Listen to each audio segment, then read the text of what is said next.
Colossians 4:6. Let your speech be always with grace, seasoned with salt, that ye may know how ye ought to answer every man. We're going to start every class with this, and you'll probably have it memorized by Friday. I'm sorry I couldn't be there right now. I think Ms. Hines probably already told you, but I'm driving back from dropping off my sons at college, so I might be a little emotional. We've never had everybody gone at the same time before, so it's growth for our family along the way. But let's talk about speech class. Stay on task, Mrs. Harney. The first thing you're going to do is choose your brownie tag.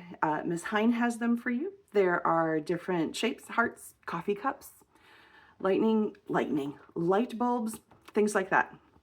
You're going to choose one. You're going to put your name on the back, not the front. And that's where I'm going to keep track of the brownie points. Those are little stickers, and it's things I do for you. Filled my water bottle up and helped me out. You ran out to the drama barn and did something. You won the game. You answered the question. Any number of things. You did something and I wanted to say thank you. It's kind of my love language. And the reason you want brownie points is whoever has the most by Friday, May 15th, will win a pan of whatever flavor brownies they want. Now, a pan of my brownies is so thick and heavy that it makes the seatbelt light ding in your car. And I've got over 100 flavors, so I think we'll find something that you like. If brownies aren't your thing, I know Dave Shell prefers cinnamon roll bars. You could go with that. I'm flexible. I will find something for you. So that's one. Make sure we take care of the brownie points thing so I don't have to do that tomorrow. Number two, you have a speech this week, Thursday and Friday. What you're going to do is an introduction speech. If you look in your notes on the front page, it tells you essentially how the chapters are laid out. This is your notes. It's also your curriculum. Everything's right here in this one thing. There's no textbook. It is the textbook, this. And the second section, hi, I teach speech. The second section has the list of speeches that you're going to do this year. And the first one is your introduction speech. And the specific instructions for that, in case you need a written form, are on page 18. And basically what you're going to do is get paired up with someone in the class, and you're going to introduce them to me. This class is called Practical Communication for the Believer because all the experiences and the things I'm asking you to do are things that I have been asked to do many, many, many times in my 25 years plus of ministry. So teaching a Bible lesson, yep. How to introduce somebody? Every year I introduce my mom as a speaker at a ladies event and try and make that fresh 25 years in a row. Any number of things like that. But sometime you will be in that situation. Your graduation and you're the speaker, you're the one who introduces think about what DA does when he introduces the special speaker for the event, that kind of situation. Any number of cases like that, but you're going to introduce your friend to me. What do I need to know? I think I need to know their name. Let's start with that one. But give me something to help me know them better, okay? Give me something that will, you can tell me about their family. You can tell me what their parents do for a living. You can tell things, but give me something that'll help me start to have a connection to who they are and what makes them tick, that I can remember them better, put names with faces better, pretend I've never met any of you, that kind of idea. Okay, that's our curriculum. You will have one test this year. That's it.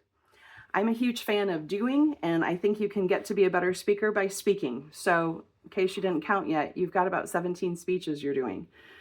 But one written test, and the majority, it would be impossible to cheat on because the majority of the test is, hi, we covered this thing. How has it worked for you? We covered this concept. Did you use it? Where do you notice it? It's that kind of a thing. I give you a random situation and you tell me things you can do as a speaker to make that situation work. That's your test. Okay, so it's kind of essay-ish, but it's basically tell me how effective we are. It's almost more of a feedback for me of what's sinking in and what I need to communicate better. There you go. But yay, one test, no exams. Happy birthday.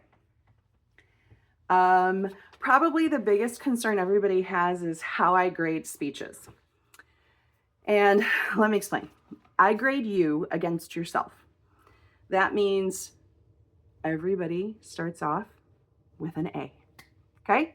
So feel good, first speech, you guys already know what's going to happen, okay? But what happens is you'll notice I've also included the rubrics in your notes this year. You can see exactly what I'm grading on.